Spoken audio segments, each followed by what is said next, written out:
continuing where I left off.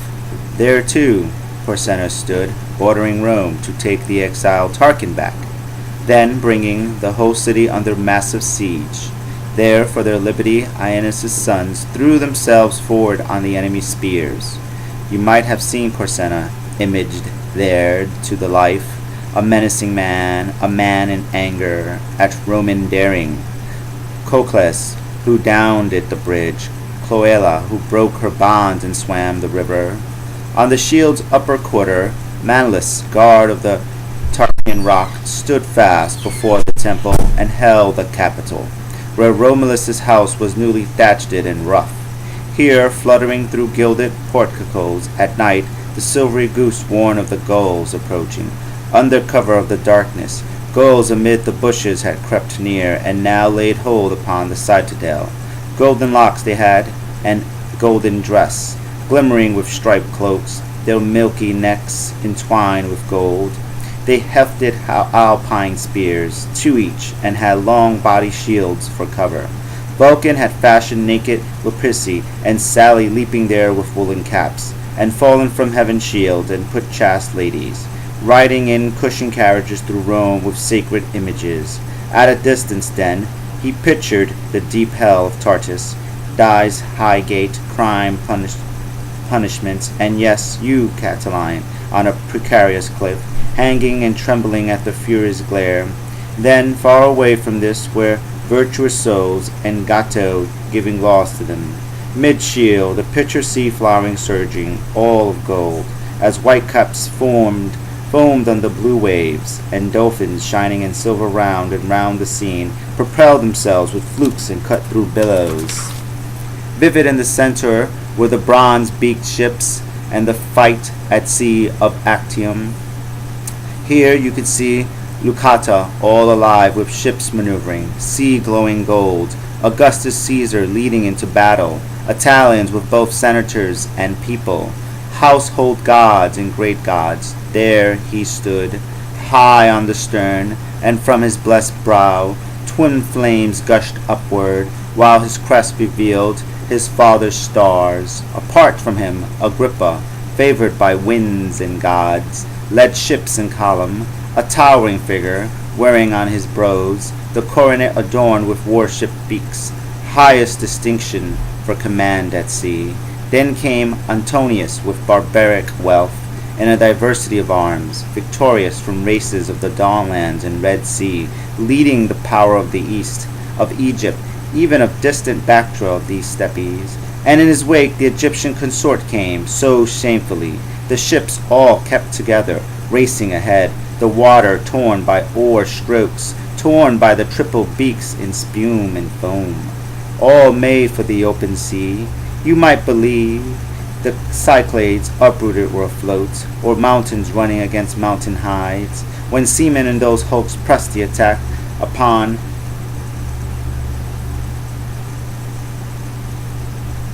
the other turreted ships. They hurled broadsides of burning flax on flying steel, and fresh blood reddened Neptune's fields.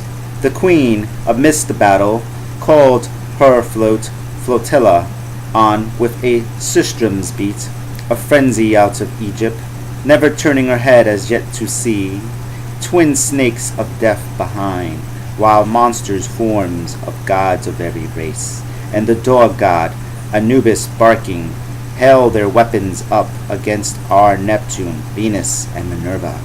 Mars, engraved in steel, raged in the fight, as from high air the dire Furies came, with discord, taking joy in a torn robe, and on her heels with bloody scourge, Bellona. Overlooking it all, Actian Apollo began to pull his bow, while at this sight all Egypt, Indians, Arabians, all Sabians put about in flight, and she, the queen, appeared crying for winds to shift, just as she hauled up sail and slackened sheets. The Lord of Fire had betrayed her there, amid the slaughtered, pallid with death to come, then borne by waves and wind from the northwest, while the great length of morning Nile awaited her, with open bays, calling the conquered home to his blue bosom and his hidden streams. But Caesar there in triple triumph rode within the walls of Rome, making immortal, offering to the gods of Italy. 300 princely shrines throughout the city. There were the streets, humming with festal joy, and games and cheers, an altar to every shrine, to every one a mother's choir and bullocks, knifed it before the altar strew the ground. The man himself, enthroned before the snow-white threshold of Sony Phobos, viewed the gifts the nations of the earth made, and he fitted them to the tall portals. Conquered races passed in long procession, varied in languages as in their dress and arms. Here, Mosebur, divine smith, had portrayed the nomad tribes, and Afri with ungirdle flowing robes. Here, Legolas and Carians, and here, Gelonians with quivers. Here, Euphrates, milder in the floods now. There, Morini, northernmost of men. Here, Bullhorn Rhine, and there, the still unconquered Scythian Dehe. Here, vexed at being bridged, the rough Araxes.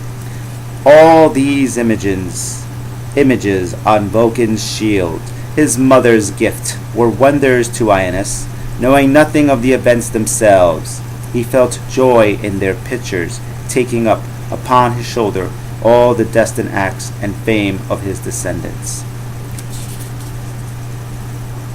Book 11. A night sortie, a day assault. Book 6. A night of sortie and a night of assault.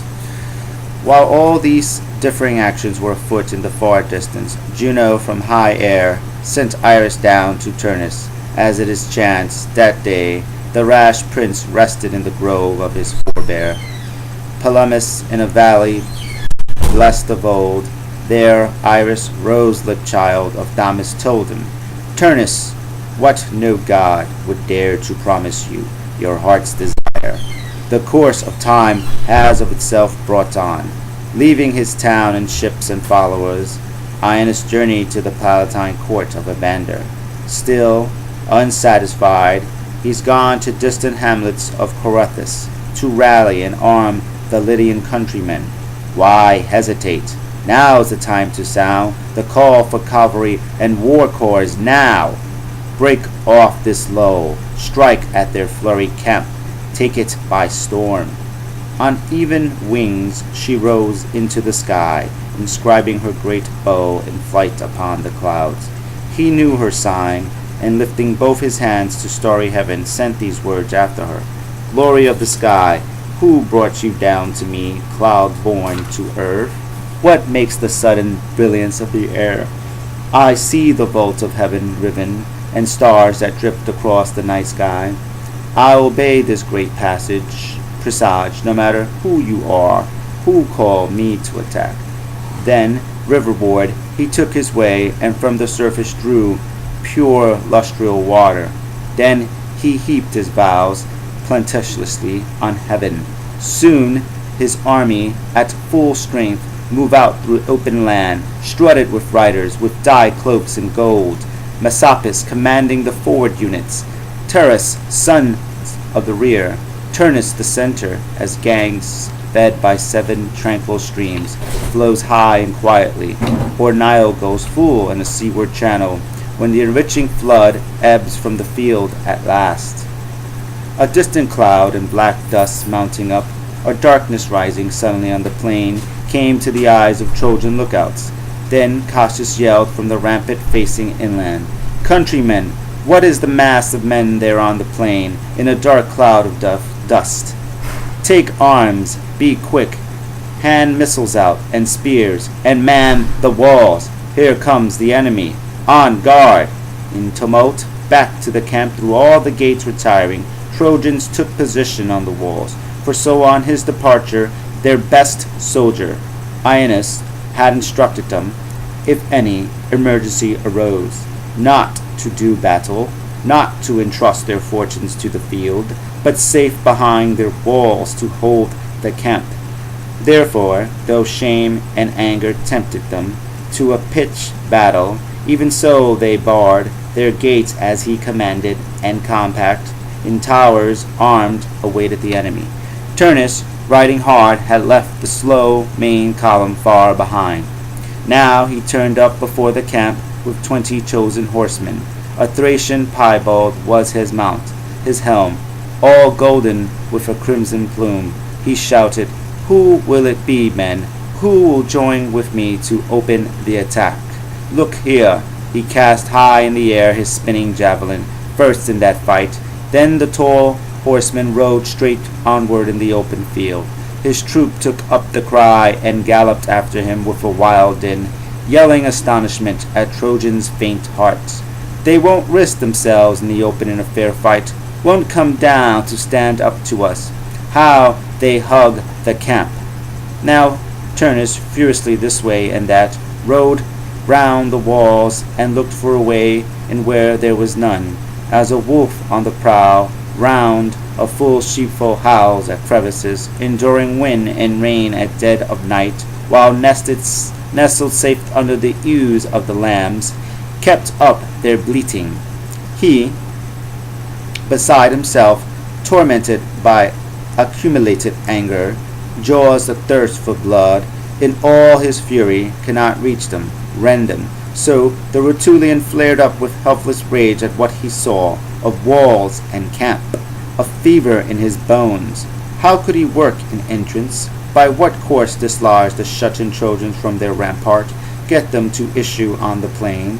The fleet, next to the camp it laid, shielded by earthworks, on the land side and by the running stream. He rode for it, calling his cheering men to bring up fire, and he himself then flame, took up a blazing pine torch in his hand. Then, as his presence urged them on, they all rode to and fro in earnest to arm themselves with evil torches, tearing campfires apart, as fuming brands gave off a pitchy glare, and a Vulcan-clouded heaven with smoke and ash. Now which of the immortals mused dispel that cruel conflagration from the Trojans? Who turned those fires from the ships? Tell me the old belief in the eternal tale. In those days when Aeneid shaped his fleet on Phrygian Ida and prepared to sail the deep sea, then the mother of the gods, the Barycithian, addressed great Jove. Son, now Olympus owns your mastery. Grant your dear mother what she asks of you. There was a forest of pines I loved for years, a grove high on a mountain crest, where men brought offerings to me, a dusky place, with dark pine trees and a tall stand of maple. These I gladly gave to the Dardan prince, when he required a fleet. But now a pang of fear has made my heart contract. Relieve my anguish. Let your mother's plea avail to this, that those ship timbers not be breached or swamped on any course by any storm, but let their birth and growth here on our mountains prosper them all. But in reply, her son, who makes the firmament revolve demurred. What swerving, mother, do you ask of fate? What privilege for these, your ships, shall hulls, that mortal hands have made enjoy a right the only immortals have? And shall Aeneas go through insecurities and dangers? Which of the gods wield that power? Rather, when they have done their work, and moored in the Ocean ports one day, those ships that have escaped the storm, waves, and brought home the Dardan hero to Laurentine hands, then I shall strip away their mortal shape, and make them, at my bidding, goddesses of the great deep, like Doto, Nereus' child, and Galeta in the mid-sea foam, breasting their way. So ran the pledge of Jove, ratified when by his Stygian brothers' rivers, boiling banks and black whirlpool, he took oath nodding, making all Olympus tremble at his nod. Now, then, the promised hour had come, the overshadowing fates had filled the appointed time. Now, havoc planned by Turnus roused the mother to keep away his firebrands from her blessed halls. Fresh light shone in men's eyes. A great cloud from the east appeared to storm across the sky with Ida's retinue of Sabel. Then a voice, to chill the blood, came falling through the air, and reached all ranks, Rutulian and Trojan. No desperate rallying to defend my ships, you Trojans, no equipping men for that. Turnus may sooner fire the sea itself than hulls of my holy pine. Ships, now go free. Go as sea goddesses, your mother sends you. Each broke her hawser instantly. Their bows went under like a school of dolphins diving into the depths, then wondrously came up. So many virgin forms now seaward bound. The astounded troop drew back. As horses reared, Messapus, even he was terrified. The river halted with a raucous noise as Tiber turned back from the sea. But Turnus' fiery confidence held. In quick response, he blazed at them to give them heart. These wonders are all aimed at the Trojans. Jove himself has robbed them of their usual ally, not waiting for our swords and fires to do it. The open sea is closed to Trojans now. Now they have no way out. That element is taken from them, and dry land is ours. Where are all the tribes of Italy? Men in thousands take up arms. Those faithful oracles, so called, on which the Phrygians plume themselves, terrify me not in the least. Enough and more has now been granted Fate and Venus. Seeing the Trojans reach Ocean lands, I have my fate as well, to combat theirs, to cut their criminal people down, my bride being stolen. Pain over such a loss is not for the Artrod only, nor may only Mycenae justly have recourse to arms. Enough that Trojans perished once, their sin that once had been enough. Were they not still given to hatred of all womankind? They get their courage from a wall between us, ditches to pull us off, a paltry space from massacre for them. Did they not see the walls of Troy built up by Neptune's hand collapse in flames? Which one of you picked men is ready with his blade to breach the wall and rush their flustered camp with me? I need no arms from Vulcan, nor 1,000 ships to take these Trojans on. Let the Etruscans all be quick to join them as allies. They need not fear sneak thievery by night of their palladium, guards on the height cut down. Nor will we hide in a horse's pitch-dark belly. Openly by day I have their ramparts ring with flame by God. I'll see to it they won't suppose they're fighting with Danans, Pelasgian troops Hector held off for 10 years. Now, though, seeing the day's best hours are gone, be of good cheer, men. After the day's good action, rest and be fed. A fight's in preparation. You can be sure of that. In the interim, Messapus had the duty of placing men outside the gates and watchfires round the ramparts. 14 officers were assigned to guard the perimeter, with 100 men to each in crimson helmet plumes and glinting gold. Scattering to their posts, they manned the watch by turns and settled on the grass at ease, to drink their wine, tipping the brazen bowls. The campfires gave them light, and wakeful sentries passed the night in gaming. From their ramparts overlooking the scene, the Trojans watched. Anxiously they had tried and braced the gates, joined catwalks to their battlements, and brought fresh missiles up. Menethessus had charge of this with grim Serestus, for the Lord Aeneid appointed them, if a crisis called for it, to keep order in troops and settlement. On the alert along the walls, the legion faced the danger, each his share of it, guarding in turn which each one had to guard. And I'm going to leave it off there. Thank you for watching. Continue to keep viewing. Subscribe. You can give it a thumbs up, a thumbs down. You can leave a comment or do nothing. And I'll see you in the next video. Thank you. Bye.